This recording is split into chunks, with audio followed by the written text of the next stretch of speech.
اعوذ باللہ من الشیطان الرجیم بسم اللہ الرحمن الرحیم۔ سورہ الانفال آیت نمبر 21۔ آیت نمبر 21 میں اللہ پاک فرماتے ہیں، اور ان لوگوں کی طرح مت ہو جانا جنہوں نے دھوکہ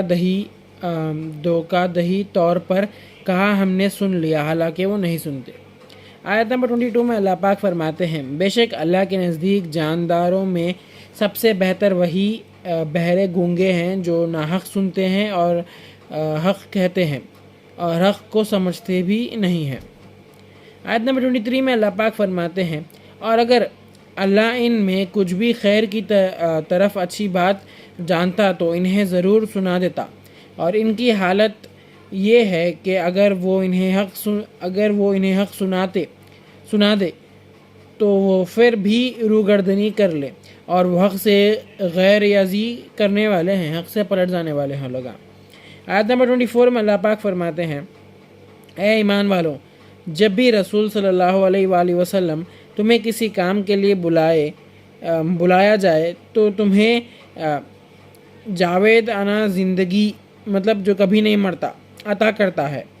تو اللہ اور رسول صلی اللہ علیہ وآلہ وسلم کی سب فرما برداری کرو۔ جب کبھی اللہ کے رسول کوئی کام کے لیے کسی شخص کو بلا رہے تو ان لوگوں کو ایسی زندگی دیتے، اللہ جو ہے زندگی دیتے ان لوگوں کی جو لوگ کبھی نہیں مرتے، کئی دنیا سے پردہ ہو جاتے لوگ لیکن زندہ رہتے لوگ۔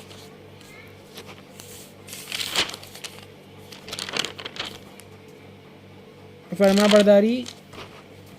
کے ساتھ جواب دیتے ہو فوراً حاضر ہو جایا کرو۔ جان لو کہ اللہ آدمی اس کے قلب یعنی دل کے درمیان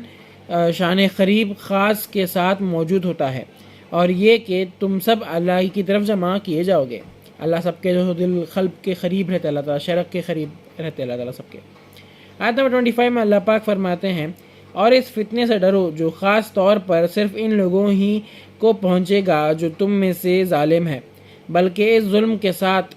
کا ساتھ دینے والے اور اس پر خاموش رہنے والے بھی انہی میں شریک کر لیے جائیں گے، اور جان لو کہ اللہ عذاب میں سختی فرمانے والا ہے۔ آیت نمبر 26 میں اللہ پاک فرماتے ہیں، اور وہ وقت یاد کرو جب تم مکی زندگی میں تھوڑے تھے، یعنی اقلیت میں تھے، ملک میں دبے ہوئے تھے، یعنی معاشی طور پر کمزور تھے اور بے عزت کر دیے جاتے تھے۔ تم اس بات سے بھی خوف زدہ رہتے تھے کہ لوگ تمہیں اچک لے گئے، یعنی سماجی طور پر بھی تمہیں آزادی اور تحفظ حاصل نہ تھا، یعنی ہجرت مدینہ کے بعد اللہ نے تمہیں آزاد اور محفوظ ٹھکانہ عطا فرمایا، اور اسلامی حکومت میں تمہیں اپنی مدد سے بخش دی، اور مؤقت مال غنیمت اور آزاد معیشت کے ذریعے تمہیں پاکیزہ چیزوں سے روزی عطا کی، تاکہ تم اللہ کی بھرپور بندگی کے ذریعے اللہ کا شکر بجا لے آؤ۔ مکی زندگی جو تھی لوگوں کی وہ ٹائم پہ، تو ان لوگوں پہ بہت لوگ دبے ہوئے رہتے تھے۔ مکہ ملک میں کفر کے اگینسٹ سارے لوگ دبے ہوئے رہتے تھے، بے عزت کیے جاتے تھے، کون کس کو کب مارتا اس چیز کا بھی خوف رہتا تھا۔ ایک بند زندگی، قیدی کی زندگی اسی جی رہے تھے۔ لیکن اللہ جب مدینے میں ہجرت کروا دی ہے، اس کے بعد اللہ تعالیٰ جو سب کو آزاد ہو گئے، وہ لوگ محفوظ تھے، محفوظ ٹھکانہ عطا کرے اللہ، اور کھانے پینے کی چیزوں کا ارینجمنٹ کرے اللہ تعالیٰ، مال غنیمت ان لوگوں کو دیے اللہ تعالیٰ، اور بہت چیزیں کرے اللہ تعالیٰ، تاکہ لوگ روٹی روزی پاکیزہ روٹی روزی سے نوازے اللہ تعالیٰ، تاکہ لوگ اچھا پیٹ بھر کے کھانا اور اللہ کی بندگی کرنا اور شکر ادا کرتے رہنا اللہ کا بول کے۔ آیت نمبر 27 میں اللہ پاک فرماتے ہیں، اے ایمان والو، تم اللہ اور رسول صلی اللہ علیہ وآلہ وسلم سے ان کے حقوق کی ادائیگی میں خیانت نہ کیا کرو، اور نہ آپس کی امانتوں میں خیانت کیا کرو، حالانکہ تم سب حقیقت جانتے ہو۔ آیت نمبر 28 میں اللہ پاک فرماتے ہیں، اور جان لو کہ تمہارے اموال اور تمہاری اولاد تو بس فتنہ ہی ہے، اور یہ کہ اللہ ہی کے پاس اجر عظیم ہے۔ آیت نمبر 29 میں اللہ پاک فرماتے ہیں، اے ایمان والو، اگر تم اللہ کا تقوی اختیار کرو گے تو وہ تمہارے لیے حق و باطل میں فرق بتائے گا، مقرر فرما دے گا، اور تمہارے درمیان اور تمہارے دامن سے تمہارے گناہوں کو مٹا دے گا اور تمہاری مغفرت فرما دے گا، اور اللہ بڑے فضل والا ہے۔ آیت نمبر 30 میں اللہ پاک فرماتے ہیں، اور جب کافر لوگ آپ کے خلاف خفیہ سازش کر رہے تھے، وہ آپ کو قید کر دے یا آپ کو قتل کر ڈالے یا آپ کو وطن سے نکال دے، اور ادھر وہ سازش منصوبے بنا رہے تھے اور ادھر اللہ ان کے مکار کے رد کے لیے اپنی تدبیر فرما رہا تھا، اور اللہ سب سے بہتر خفیہ تدبیر یعنی سیکرٹ پلاننگ کرنے والا ہے۔ یہ لوگ جو سو پلاننگ کر رہے تھے، کفر جو تھے، کافران جو تھے، کفر کرنے والا نا، سیکرٹ پلاننگز کر رہے تھے، کیسا قید کر دینا ہے، قتل کر دینا ہے یا وطن سے نکال دینا، بلکہ وہ لوگ ایسا اپنے سازشوں میں لگے ہوئے تھے، اور ایک طرف اللہ تعالیٰ جو سو ان لوگوں کی پوری مکاریوں کو رد کیسا کرنا، اس کے اللہ تعالیٰ پلاننگ کر رہے تھے۔ آیت نمبر 31 میں اللہ پاک فرماتے ہیں، اور جب ان پر ہماری آیتیں پڑھی جاتی ہیں تو وہ کہتے ہیں بے شک ہم نے سن لیا، اگر ہم چاہیں تو ہم بھی اس کلام کے مثال کھا سکتے ہیں، یہ تو اگلوں کی داستان کے سوا کچھ بھی نہیں ہے۔ جب کبھی وہ لوگ سے سب چیزیں ہم بولتے کرتے تھے تو وہ لوگ ہر وقت کی جواب رہتا تھا لوگوں کا کہ اگلے جو ہم سے پہلے آ گئے تھے، جو ہم سے پہلے تھے، ان سب کے جو سو فسانے کہانیاں ہیں، یہ بلکہ بولتے تھے وہ لوگ۔ آیت نمبر 32 میں اللہ پاک فرماتے ہیں، اور جب انہوں نے طعنہ کھایا اے اللہ، اور جب انہوں نے طعنہ کہا اے اللہ، اگر یہی قرآن تیری طرف سے حق ہے تو اس کی نافرمانی کے بعد ہم پر آسمان سے پتھر برسا دے یا ہم پر کوئی دردناک عذاب بھیج دے۔ جو سو اللہ کو طعنہ وہ کرے وہ لوگ، اور یہ سب بولے اللہ کہ اگر واقع میں قرآن حق ہے اور تیری طرف سے ہے تو ہم نہ جو تیری نافرمانی کر رہے اس ہم کو جو ہے سو ہم لوگ پہ عذاب لا دے یا پھر پتھر برسا دے ہم پہ، بلکہ بولے وہ لوگ۔ آیت نمبر 33 میں اللہ پاک فرماتے ہیں، اور حقیقت بات یہ ہے کہ اللہ کو یہ زیب نہیں دیتا کہ ان پر عذاب فرمائے۔ اے حبیب صلی اللہ علیہ وآلہ وسلم، زیب یعنی سوٹ نہیں کرتا، آپ بھی ان میں موجود ہے، اور نہ ہی اللہ ایسی حالت میں ان پر عذاب فرمانے والا ہے کہ وہ اس سے مغفرت طلب کر رہے ہو۔ آیت نمبر 34 میں اللہ پاک فرماتے ہیں، آپ کی ہجرت مدینے کے بعد مکے کے ان کافروں کے لیے اور کیا وجہ ہو سکتی ہے کہ اللہ انہیں اب عذاب نہ دے، حالانکہ وہ لوگوں کو مسجد حرام سے روکتے ہیں اور وہ اس کے ولی یا متولی ہونے کے اہل بھی نہیں، یعنی کیپیبل بھی نہیں۔ اس کے علاوہ اس کے اولیاء یعنی دوست تو صرف پرہیزگار لوگ ہوتے ہیں،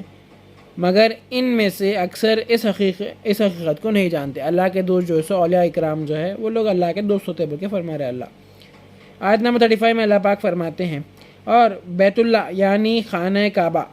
کے پاس ان کے نام نہاد نماز،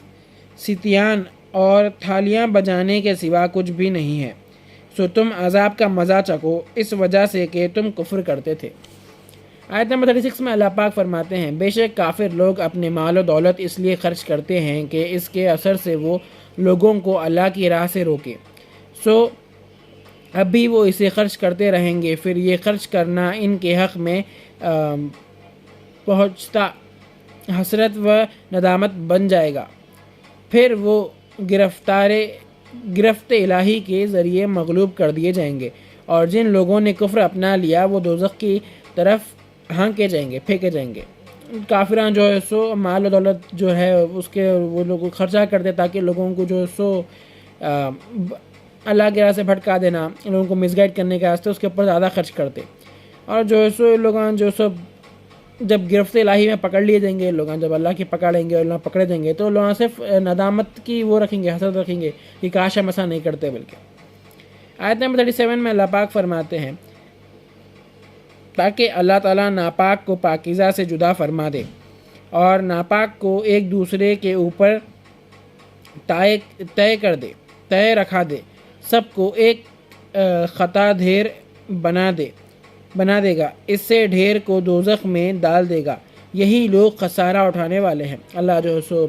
پاک لوگوں کو اور جو سو ناپاک لوگوں کو جو سو جدا کر دیں گے اللہ تعالیٰ اس دن، وہ ٹائم جدا کر کے جو سو ہر کسی کو جو سو اپنے ٹھکانے تک پہنچا دیں گے، دوزخ میں ڈالنے والوں کو دوزخ میں ڈال دیں گے، اور وہ لوگوں کا جو سو وہی لوگ دوزخ میں جائیں گے جو ناپاک خسارے میں رہیں گے وہ لوگ۔ آیت نمبر 38 میں اللہ پاک فرماتے ہیں، آپ صلی اللہ علیہ وآلہ وسلم کفر کرنے والوں سے فرما دے اگر وہ اپنا کافرانہ افعال سے باز آ جائیں تو ان کے وہ گناہ بخش دیے جائیں گے جو پہلے گزر چکے ہیں، اور اگر وہ پھر وہی کچھ کریں گے تو یقیناً اگلوں کے عذاب در عذاب کا طریقہ گزر چکا ہے، ان کے ساتھ بھی وہی کچھ ہوگا۔ کفر کرنے والوں کو اللہ تعالیٰ فرمایا کہ اے حبیب صلی اللہ علیہ وسلم آپ فرما دیجئے کافروں سے، کفر کرنے والوں سے، کہ اگر اپنے کافرانہ حرکتوں سے باز آ گئے اور اللہ کی بارگاہ میں بخشش کے لیے معافی مانگے اللہ سے، تو اللہ تعالیٰ بے شک جو سو پرانی چیزوں کو پوروں کو بخش دیں گا اللہ تعالیٰ۔ اور اس کے بعد پھر بھی وہ لوگ جو سو وہی چیزیں کرتے رہے، جیسا اگلوں کے اوپر ہم سے پہلے والے لوگوں پہ جیسا اللہ تعالیٰ عذاب نازل کرے تھے، ویسا ان لوگوں کے ساتھ بھی ہوئے گا جو کفر کریں گے۔ آیت نمبر 39 میں اللہ پاک فرماتے ہیں، اے اہل حق، تم ان کفر و طاغوت کے سرگنوں کے ساتھ انقلاب یعنی ریولیوشن جنگ کرتے رہو یہاں تک کہ دین کے دشمن کا فتنہ باقی نہ رہ جائے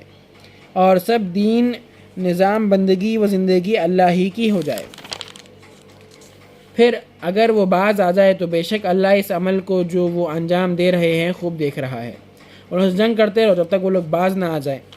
اور جب تک یہ لوگ کا فتنہ ختم نہ ہو، جب تک جنگ کرتے رہو بلکہ اللہ تعالیٰ ایک انقلابی جنگ، ریولیوشنری فائٹ،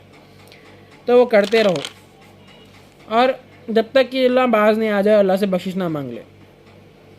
آیت نمبر 40 میں اللہ پاک فرماتے ہیں، اور اگر انہوں نے اطاعت حق سے روگردنی کی تو جان لو کہ بے شک اللہ ہی تمہارا مولا ہے یعنی ماسٹر ہے، وہی بہتر حمایتی اور بہر مددگار ہے۔